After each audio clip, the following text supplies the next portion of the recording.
Hello बच्चों, तो मैं हूं सीपी सर और आप लोग देख रहे हैं गीता एकेडमिक पॉइंट। तो बच्चों, आप लोग काफ़ी समय से सोच रहे होंगे कि वीडियो नहीं मिल पा रही है। तो बच्चों, वीडियो बंद थी क्योंकि गर्मी बहुत ज़्यादा थी और जो है कि इसमें हम बना नहीं पा रहे थे। अब मौसम कुछ ठीक हो गया है और दूसरी बात बच्चों कि स्कूल भी खुल गए हैं, इसलिए पढ़ाई ज़ोरों शोरों से स्टार्ट हो गई है। अब वीडियो आपको लगातार मिलेगी, अब इसके बाद बंद नहीं होगी। तो बच्चों, आज हम लोग केमिस्ट्री में बात करेंगे एल्डिहाइड कीटोन्स के कुछ रिएक्शन। मगर बच्चों, उससे पहले एक महत्वपूर्ण सूचना आपको हम दे रहे हैं आज कि बच्चों स्कूल खुल गए हैं और क्लासें चलने लगी हैं। तो बच्चों 8 जुलाई से यानी 8 जुलाई से बच्चों जो है आपकी मैं ऑफलाइन कोचिंग स्टार्ट कर रहा हूँ। यानी 8 जुलाई से आपके लिए ऑफलाइन कोचिंग यानी क्लासेस में जो पढ़ाता हूँ मैं वो सूचना दे रहा हूँ आपको। तो बच्चों जो है 11th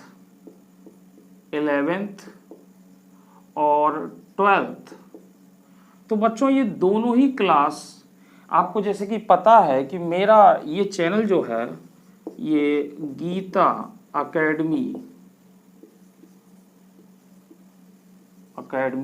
पॉइंट। बच्चों ये जो है आपकी केमिस्ट्री के लिए चलता है, ये चैनल जिस पे आप केमिस्ट्री देखते हैं, केमिस्ट्री। और बच्चों एक दूसरा चैनल भी मेरा चलता है जिसका नाम है physics classes bye CP sir. तो बच्चों ये जो मेरा चैनल है ये फिजिक्स के लिए है, इसमें आपको फिजिक्स की क्लास मिलती है जो कि आप पढ़ते हैं। ये दोनों चैनल मेरे चलते हैं। गीता एकेडमिक पॉइंट पर बच्चों आप लोग केमिस्ट्री पढ़ते हैं और इस चैनल पे आप लोग फिजिक्स देखते हैं, यानी फिजिक्स केमिस्ट्री दोनों आपको देखने को मिलती है। तो बच्चों 8 जुलाई से हम लोग बात कर रहे हैं यहाँ पे 11th-12th की क्लास में स्टार्ट करने जा रहा हूँ मिर्ज़ापुर में। यानी मिर्ज़ापुर के जो भी बच्चे इसको देख रहे हैं वो ध्यान से समझें, वो क्लास ले सकते हैं। 8 जुलाई से प्रारंभ कर रहे हैं बच्चों। 11th और 12th की क्लास आपकी चलेगी। फिलहाल हम 12th के लिए समय बता रहे हैं आपको। 12th की क्लास बच्चों 2 से 3 और 3 से 4, यानी बच्चों 2 से 3 एक सब्जेक्ट इसमें से हम पढ़ाएंगे फिजिक्स और 3 से 4 केमिस्ट्री, यानी एक साथ आपके ये दोनों हो जाएंगे बच्चों। 2 से 3 1 घंटे आपको फिजिक्स और 3 से 4 आपकी केमिस्ट्री क्लास चलेगी बच्चों। और सबसे अहम बात इसमें यह है कि कुछ बच्चे गरीब हैं जो पढ़ नहीं पाते हैं या फीस के अभाव में बहुत ज़्यादा परेशान होते हैं। तो बच्चों उनके लिए, सभी बच्चों के लिए, एक तरीके से मैं सभी बच्चों के लिए बात कर रहा हूँ कि अमूमन मिर्ज़ापुर में पर सब्जेक्ट जो फीस है वो 350 रुपया पर सब्जेक्ट है। पर सब्जेक्ट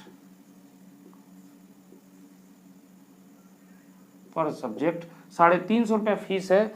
तो बच्चों 2 सब्जेक्ट का यानी 700 रुपया जो होता है, मैं वहीं आपको ये दोनों सब्जेक्ट जो है 500 रुपये में पढ़ा रहा हूँ, ताकि जो बच्चे नहीं पढ़ पाते हैं वो भी पढ़ें। ये सब के लिए मेरी तरफ से। तो 500 रुपये में बच्चों ये दोनों सब्जेक्ट मैं आपको बताऊंगा, 2 घंटे बताऊंगा।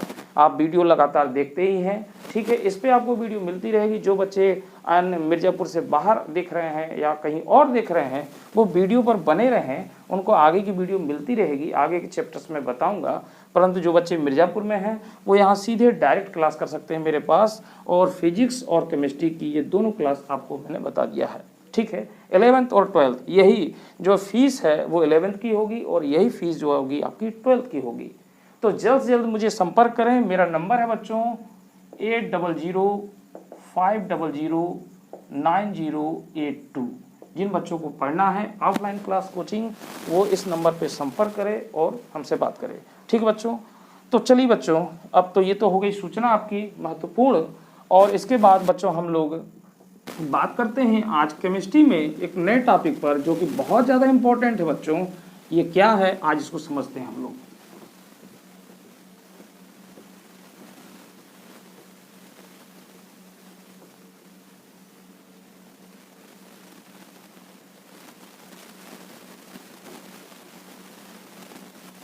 तो बच्चों इसमें हम लोग बात करने वाले हैं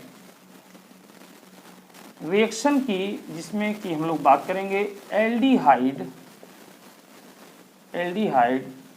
एंड कीटोन।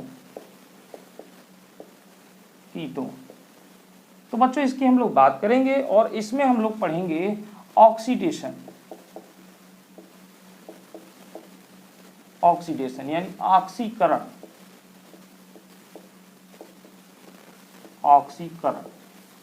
तो बच्चों बहुत इंपॉर्टेंट है, परीक्षा में काफी पूछा जाता है,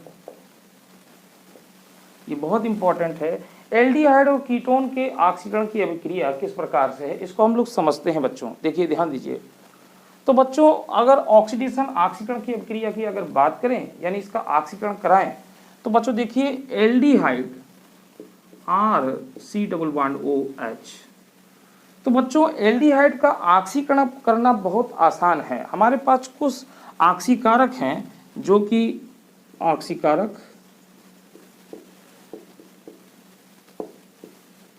तो बच्चों ऑक्सीकारक में अगर हम बात कर लें तो ब्रोमीन जल यानी Br2H2O, सिल्वर Cu++।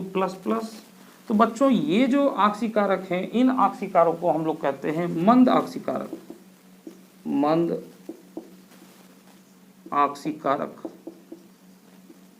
और बच्चों वहीं पर अगर हम बात कर लें KMnO4 K2Cr2O7 यानी पोटेशियम डाइक्रोमेट।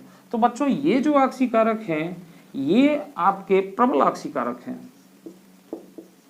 प्रबल ऑक्सीकारक। तो बच्चों मंद ऑक्सीकारक और प्रबल ऑक्सीकारक दोनों की सहायता से ही यानी दोनों से ही एल्डिहाइड का ऑक्सीकरण बड़ी आसानी से हो जाता है, इसका ऑक्सीकरण हो जाता है और जो है आपको कार्बोक्सिलिक अम्ल मिलता है। यानी अगर इसका ऑक्सीकरण करें बच्चों तो इसमें से कोई सा भी हम ऑक्सीकारक जो है ले सकते हैं, ऑक्सीडाइजिंग एजेंट ले सकते हैं। तो यहाँ पर मान लेते हैं हम लोग KMnO4 ले रहे हैं या K2Cr2O7। तो बच्चों देखिए होता कैसे है, ये ऑक्सीजन बिना बॉन्ड टूटे, यहाँ पर बॉन्ड नहीं टूटा बच्चों, ये सीधे देखिए ये इसके संग अगर हम अटैच कर दें तो ये RC≡OH यानी ये कार्बोक्सिलिक में कन्वर्ट हो जाता है। और सबसे बड़ी बात बच्चों ये है कि इस एल्डिहाइड में जितने कार्बन थे उतने ही कार्बन आपको इसमें मिलते हैं। तो ये इसका ऑक्सीकरण आसानी से हो जाता है बच्चों। अब इसका ऑक्सीकरण आसानी से क्यों होता है ये इंपॉर्टेंट बात है। इसमें इंपॉर्टेंट बात ये है बच्चों क्योंकि इस कार्बोनिल कार्बन से, ध्यान दें, इस कार्बोनिल कार्बन से एक हाइड्रोजन जुड़ी हुई है, ठीक है। इस हाइड्रोजन के जुड़ने के कारण ये आसानी से ऑक्सीकरण हो जाता है, ठीक है। यानी इस पे ऑक्सीजन आसानी से जुड़ जाता है यूं कहें। और वही बच्चों अगर बात कर लें कीटोन का, तो कीटोन में देखिए एक हम ले रहे हैं एसीटोन, मतलब कीटोन में कंपाउंड ले रहे हैं, ठीक है। तो बच्चों ये जो है ये मंद ऑक्सीकारक या इस ऑक्सीकारक की सहायता से भी इसका ऑक्सीकरण नहीं हो पाता। इसके लिए चाहिए बहुत ज़्यादा प्रबल ऑक्सीकारक जो है हमें चाहिए। तो प्रबल ऑक्सीकारक के रूप में हम लोग इस्तेमाल करते हैं बच्चों कंसंट्रेट HNO3। इसकी सहायता से इसका ऑक्सीकरण हो पाता है। यानी ये मंद ऑक्सीकारक और प्रबल ऑक्सीकारक यानी ये ऑक्सीकारकों के साथ, इस ऑक्सीकारकों के साथ यानी ऑक्सीडाइजिंग एजेंट के साथ इसका ऑक्सीकरण नहीं हो पाता। क्योंकि इसका रीजन क्या है बच्चों, इसका रीजन ये है कि इस कार्बोनिल कार्बन से कोई हाइड्रोजन नहीं जुड़ी है, इसीलिए इसका ऑक्सीकरण बड़ी कठिनाई से होता है, ठीक है। इसके लिए कुछ नियम भी लगाए जाते हैं, जैसे पोपोव का नियम लगाया जाता है, उसकी सहायता से जो है इसका ऑक्सीकरण किया जाता है। तो बच्चों इसकी सहायता से इसका ऑक्सीकरण हो जाता है और ये आसानी से, जैसे टॉलेंस अभिकर्मक जो है फेलिंग विलयन और वेनेडिक्ट सॉल्यूशन को आसानी से ये एल्डिहाइड अपचयित कर लेते हैं। तो इसीलिए इनको हम लोग प्रबल अपचायक के रूप में कर सकते हैं। बात आपको समझ में आ रही है बच्चों। अब बात कर लेते हैं बच्चों कि जैसे इसका ऑक्सीकरण मैंने कराया और ये कार्बोक्सिलिक अम्ल बना, ठीक है। तो ये टॉलेंस अभिकर्मक, मैंने आपको बताया टॉलेंस अभिकर्मक और जो है आपका फेलिंग विलयन और बेनेडिक्ट सॉल्यूशन को आसानी से अपच्छेद कर पाते हैं, क्योंकि इन कार्बोनिल कार्बन में हाइड्रोजन जुड़ा हुआ है। ठीक है, अब हम देख लेते हैं बच्चों कि टॉलेंस रिएजेंट से ये किस प्रकार से करता है, इसको किस प्रकार से ये क्रिया करता है। तो देखते हैं बच्चों, सबसे पहली बात टॉलेंस रिएजेंट बच्चों ये कैसे बनाया जाता है। देखिए, टॉलेंस रिएजेंट के लिए सिल्वर नाइट्रेट की क्रिया बच्चों अमोनियम हाइड्रोक्साइड से कराई जाती है। जब अमोनियम हाइड्रोक्साइड से कराई जाती है बच्चों, तो यहां पर ये सिल्वर हाइड्रोक्साइड बनता है, AgOH बनता है, और अमोनियम नाइट्रेट बनता है। तो बच्चों ये एक तरीके का प्रैक्टिकल है, ये प्रायोगिक है, यानी हम सिल्वर नाइट्रेट में अमोनियम हाइड्रोक्साइड को मिलाते हैं और तब तक मिलाते हैं जब तक कि इसका यानी AgOH का जो है सफ़ेद अवक्षेप प्राप्त नहीं हो जाता, ये विलय नहीं होता है। तो बच्चों अगर ये वाइट PPT यानी सफ़ेद अवक्षेप अगर प्राप्त हो गया है तो इसकी क्रिया हम अमोनियम हाइड्रोक्साइड से पुनः कराते हैं, यानी AgOH प्लस इसके 2 मोल लेंगे, ये इस तरीके से बच्चों। तो बच्चों यहाँ पर देखिए ये कंपाउंड बनेगा इस तरीके से, AgNH3 का whole twice plus charge OH minus. तो बच्चों यहाँ पे समझ लें इसको कि यहाँ पर देखिए NH3 NH4 2 बार है, तो यहाँ से 2 H निकल जाएगा और एक आपका जो है OH जो आप देख रहे हैं यहाँ पर है, और एक इसमें से H2 बाहर हो जाएगा, यानी 2 यहाँ पर हाइड्रोजन निकलेगा, एक आपका ये निकल गया यहाँ पर, और OH सिल्वर NH3 का होल ट्वाइस है 2 है, तो यहाँ से ये एक H2 हमारा बाहर हो जाएगा। सॉरी 2 OH है यहाँ पर, इस तरीके से इसको देख लें बच्चों और आसानी से समझ सकते हैं। NH4OH ऐसे अगर हम लिख दें तो ये देखिए यहाँ पर क्या हो जाएगा बच्चों, एक जल तो मैं ऐसे निकाल दूँ, ये वाटर निकल गया, और यहाँ से इसमें से एक आप H निकाल दीजिए, माइनस निकाल दीजिए, तो ये NH3 बच गया। इसी प्रकार बच्चों यहाँ से एक H निकाल दीजिए, तो यहाँ देखिए NH3 बच गया बहुत आसानी से। तो यही NH3 का होल ट्वाइस हो चुका है, और ये 2 OH मिलकर इस ऑक्सीजन से मिलकर के यहाँ पे 2 जल के अणु बना लेंगे, यहाँ 2 जल के अणु बना लेंगे। तो बच्चों ये जो आपका बना है इसी को बोलते हैं टॉलेंस अभिकर्मक।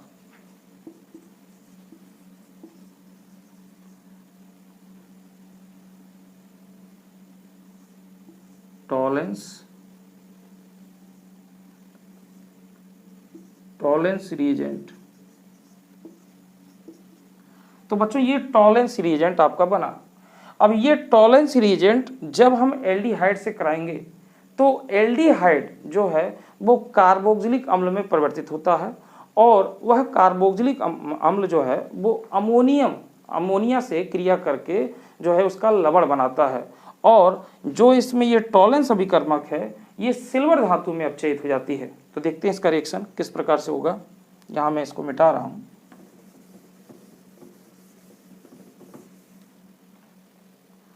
तो बच्चों इसी का रिएक्शन अगर हम कराएं तो देखिए यहाँ पर हम लोग ले रहे हैं एल्डिहाइड यानी RCHO, ये एल्डिहाइड हो गया हमारे पास, और बच्चों ये हम लोग ले रहे हैं यहाँ पर टॉलेंस अभिकर्मक। तो बच्चों इसके 2 मोल लिए जाएंगे, ध्यान दीजिएगा, AgNH3 का होल ट्वाइस और OH। तो बच्चों ये 2 मोल लिया गया है। तो यहाँ पे देखिए जब ये रिएक्शन होगा बच्चों तो ये एल्डिहाइड बन जाएगा कार्बोक्सिलिक में, मतलब कार्बोक्सिलिक के लवण बन जाएगा, यानी RCOONH4 यानी अमोनियम कार्बोक्सिलेट बन जाएगा बच्चों। अब यहाँ पे ये कैसे बन सकता है ये देख सकते हैं, यहाँ पे RC, इसको समझा दें आपको, RC डबल बॉन्ड H। तो बच्चों यहाँ पर आप देख रहे हैं कि ये 2 लिया गया है, यानी NH3 यानी NH3 का ट्वाइस, तो 2 NH3 तो 1 मोल में हो गए, 2 मोल में कितने हो गए, 4 NH3 हो गए। 4 NH3 में से बच्चों एक जो है 3 NH3 बाहर हो जाएंगे, 4 में से 3 NH3 बाहर हो जाएंगे और एक NH3 बचेगा जो कि इसके H से संयोग करके NH4 हो जाएगा और साथ ही साथ में इसमें ये OH से संयोग करके RCONH4 बना लेगा, यानी एक H इससे संयोग कर लेगा NH4 प्लस हो जाएगा और इसके साथ ये क्रिया कर लेगा और यहाँ बना लेगा RCOONH4 यानी अमोनियम कार्बोक्सिलेट। और बच्चों साथ ही साथ में यहाँ पे देखिए ये जो है आपका जो है टॉलेंस रिएजेंट जो है ये सिल्वर धातु में अपचयित हो जाएगा और 2 जल के मूल बन जाएंगे। तो बच्चों ये जो है इसको हम लोग बोलते हैं सिल्वर मिरर, सिल्वर मिरर, रजत दर्पण हिंदी में बोलते हैं इसको, रजत दर्पण। तो बच्चों होता क्या है कि जब एल्डिहाइड की क्रिया टॉलेंस रिएजेंट से कराया जाता है तो एल्डिहाइड जो है वो कार्बोक्सिलिक अम्ल के लवण में परिवर्तित हो जाता है और जो टॉलेंस रिएजेंट है वो सिल्वर धातु में जो है परिवर्तित हो जाता है। यानी जो परखनली में जब इसको साथ में करते हैं तो परखनली की दीवारों पर सिल्वर की परत जमने लग जाती है और सिल्वर की परत जो बैठती है उसी को हम लोग कहते हैं सिल्वर मिरर यानी रजत दर्पण और यहाँ पर ये अमोनिया गैस बाहर हो जाएगी। तो बच्चों इस तरीके से ये एल्डिहाइड जो है यहाँ पर इससे क्रिया कर रहा है और आसानी से टॉलेंस रिएजेंट को ये अपच्छेद कर दे रहा है। तो बच्चों ये बहुत इंपॉर्टेंट है, यानी आपने इसमें देखा इसके और भी कुछ आगे हैं जो हम लोग आगे की कड़ी में बात करेंगे, जैसे फेलिंग सोल्यूशन से कैसे क्रिया करेगा, वेनेडिक्ट से कैसे क्रिया करेगा और साथ ही साथ में अगले वीडियो में हम लोग बात करेंगे कि कीटोन्स का जो ऑक्सीकरण होता है बहुत कठिनता से होता है, तो कठिनाई से होने के लिए हम कंसंट्रेट से कराते हैं और कैसे करते हैं और पोपोव का नियम क्या होता है उसकी सहायता से इसका ऑक्सीकरण किस प्रकार से किया जाता है। तो इसको एक बार नोट कर लें बच्चों। हाँ समझ में आ गया होगा, देख लें एक बार, ठीक है। यहाँ आप मेन प्रोडक्ट का नाम लिख दीजिए एल्डिहाइड और ये अमोनियम कार्बोक्सिलेट है, अमोनियम कार्बोक्सिलेट, ठीक है। और ये हाँ बच्चों देखिए यहाँ पे 2 मोल नहीं बनेगा, 1 मोल बनेगा, ध्यान दीजिएगा। यहाँ पर 2 मोल नहीं बनेगा, 1 मोल बनेगा, एक H2O इससे निकल जाएगा यानी H2O बाहर हो जाएगा। ये 2 बार हम लिखेंगे तो एक H2O बाहर हो जाएगा, 2 मोल नहीं बनेगा। तो बच्चों इस तरीके से ये रिएक्शन कंप्लीट होता है, ठीक है। तो ये आई होप आपको समझ में आ गया होगा। कोई अगर आपको इसमें प्रॉब्लम होगी तो आप कमेंट्स बॉक्स में मुझे लिख के बताएंगे, मैं इसको फिर से समझाने का प्रयास करूँगा। तो बच्चों जो मैंने इंपॉर्टेंट आपको न्यूज़ बताई है उस पर आप खास ध्यान रखें, क्योंकि 8 तारीख से बैच स्टार्ट हो रही है। तो जो बच्चे मिर्ज़ापुर में हैं वो जल्द से जल्द हमसे संपर्क करें और क्लास जो लेना चाहते हैं वो ले लें, ठीक है। फिजिक्स और केमिस्ट्री यानी 2 घंटे फिजिक्स और केमिस्ट्री की क्लास चलेगी 8 तारीख से, ठीक है बच्चों। तो बच्चों आज की वीडियो में इतना ही। अब अगली वीडियो में हम लोग फिर मिलेंगे। वीडियो यहाँ से लगातार स्टार्ट हो जाएगी, फिजिक्स की भी वीडियो आपको मिलती रहेगी। कल फिजिक्स की वीडियो आपको मिलेगी, आज केमिस्ट्री मिली है, कल फिजिक्स मिलेगी। तो मुझे दीजिए इजाजत, अगले वीडियो में हम लोग फिर मिलेंगे, तब तक धन्यवाद।